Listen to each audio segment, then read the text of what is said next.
الحمد لله نحمده ونستعينه ونستغفره ونؤمن به ونتوكل عليه ونعوذ بالله من شرور أنفسنا ومن سيئات أعمالنا ونعوذ بالله من شرور أنفسنا ومن سيئات أعمالنا ونعوذ بالله من شرور أنفسنا ومن سيئات أعمالنا من يهده الله فلا مضل له ومن يضلله فلا هادي له ونشهد أن سيدنا وسندنا ومولانا محمدا عبده ورسوله أما بعد فأعوذ بالله من الشيطان الرجيم بسم الله الرحمن الرحيم اقرأ باسم ربك الذي خلق صدق الله العظيم وصدق رسوله النبي الكريم ونحن على ذلك من الشاهدين والشاكرين والحمد لله رب العالمين وقال النبي صلى الله عليه وسلم خيركم من تعلم القرآن وعلم او كما قال عليه الصلاة والسلام۔ میرے محترم عزیز ساتھیوں اور علماء کرام، السلام علیکم ورحمۃ اللہ وبرکاتہ۔ اس وقت ہم یہاں پر اس لیے آئے تھے کہ علماء کرام کی کچھ باتیں سنیں گے اور اس پر عمل کریں گے۔ حضرت مولانا غلام محمد صاحب نے ہمیں آپ کے سامنے کھڑا کر دیا۔ دعا کرو اللہ صحیح بات زبان سے نکالے اور اس پر عمل کرنے کی توفیق عطا فرمائے۔ میرے بھائیوں، اس وقت ہم جو یہاں جمع ہیں، کس مقصد کے لیے ہم گھر سے آئے ہیں، ہمارا بیٹھنے کا مقصد کیا ہے، یہ ہمیں سوچنا ہے۔ سب سے پہلے اپنی نیت کو درست کرنا ہے کہ ہم اس لیے آئے ہیں کہ یہاں دارالعلوم اسلام آباد میں حفاظ کرام کی دستار بندی ہو رہی ہے اور اس پر اللہ ہمیں اجر دیں گے، تو انشاءاللہ ہم اجر لے کر گھر واپس لوٹیں گے۔ یہ جو بچے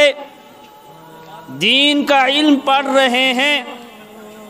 یہ مہمان رسول ہیں۔ ہمارے یہاں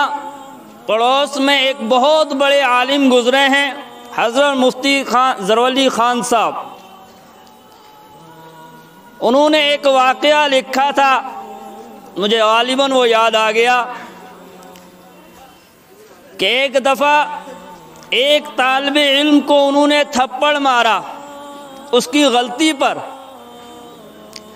اور تھپڑ مارنے کے بعد ان کا جو ہاتھ ہے وہ شل ہو گیا، اس کی حرکت بند ہو گئی۔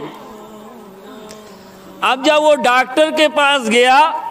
تو ڈاکٹر سے کہا کہ میرے ہاتھ کو دیکھو کیا بات ہے۔ ڈاکٹر نے کہا آپ بتاؤ آپ کا یہ ہاتھ پہلے حرکت کرتا تھا یا نہیں کرتا تھا؟ ہمیں یہ لگتا ہے، ہماری تحقیق سے یہ پتہ چلا ہے کہ کئی سال سے یہ ہاتھ کام نہیں کر رہا ہے۔ تو وہ فرماتے ہیں کہ میں فوراً واپس آیا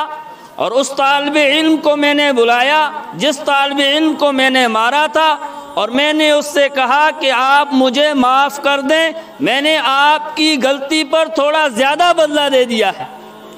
تو جو ہی اس کی زبان سے نکلا اور وہ رونے لگا اور اس کی زبان سے نکلا کہ میں نے آپ کو معاف کر دیا، تو حضرت فرماتے ہیں میں نے اپنے ہاتھ کو دیکھا تو وہ جو بیماری میرے ہاتھ میں تھی وہ ختم ہو گئی تھی اور ہاتھ ٹھیک ٹھاک ہو گیا۔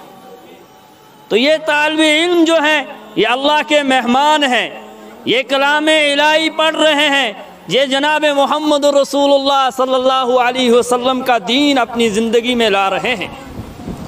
وہ دین جو دین ہمارے حوالے کر کے تاجدار مدینہ محمد عربی صلی اللہ علیہ وسلم، اور اللہ کے نبی نے فرمایا کہ میں آخری نبی ہوں، انا خاتم النبیین لا نبی بعدی، میں آخری نبی ہوں، میرے بعد کوئی نبی آنے والا نہیں ہے۔ اور جب نبوت کا دروازہ جناب محمد رسول اللہ صلی اللہ علیہ وسلم پر بند ہو گیا، اور یہ نظام جو اللہ کے نبی نے ہم اور آپ کو دیا ہے انشاءاللہ یہ قیامت تک جاری رہے گا۔ اور یہ طالب علم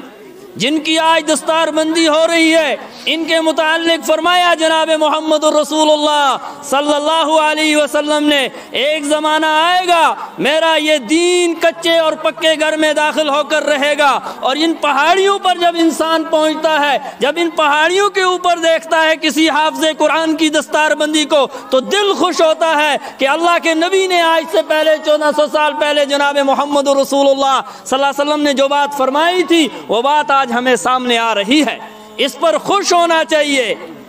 اس پر انسان کو اپنی خوشی ظاہر کرنی چاہیے کہ الحمدللہ ایک زمانہ وہ تھا کہ اس تحصیل کے اندر صحیح قرآن پڑھنے والا ایک آدمی نہیں ملتا تھا جو صحیح مسئلہ کسی کو سمجھا سکے، جو صحیح قرآن کسی کو پڑھا سکے۔ آج الحمدللہ اس تحصیل کے اندر اللہ نے بے شمار حفاظ کرام پیدا کیے ہیں، اور بے شمار علماء دین پیدا کیے ہیں، اور بے شمار مفتیان کرام پیدا کیے ہیں۔ ہمیں یاد ہے کہ اس طرح جب کوئی مسئلہ پیش آتا تھا تو وہ مسئلہ یہاں سے لکھ کر دارالعلوم دیوبند بھیجا جاتا تھا، پھر دارالعلوم دیوبند سے کئی سال کے بعد، کئی مہینوں کے بعد اس کا فتویٰ آتا تھا، پھر اس پر عمل کیا جاتا تھا۔ تو اس پر ہم کریں الحمدللہ، شکر الحمدللہ کہ اللہ تیرا شکر ہے کہ جس نے ہمیں اس کام کے لیے کھڑا کر دیا۔ تو یہ دین، یہ ہمارے اوپر ذمہ داری ہے کہ دین کو سیکھنا ہے اور اس دین کو دوسروں تک پہنچانا ہے۔ اللہ کے نبی صلی اللہ علیہ وسلم نے فرمایا تر و تازہ رہے وہ شخص جو میری بات کو سنے اور دوسروں تک پہنچائے۔ میں اپنی بات کو یہیں ختم کرتا ہوں۔ حضرت قاری دانش صاحب سٹیج پر تشریف لے آئے ہیں، وہ ہمارے مہمان ہیں، انشاءاللہ ہم ان کی بات کو غور سے سنیں گے اور اس پر عمل کریں گے۔ اللہ سننے سے زیادہ عمل کرنے کی توفیق عطا فرمائے۔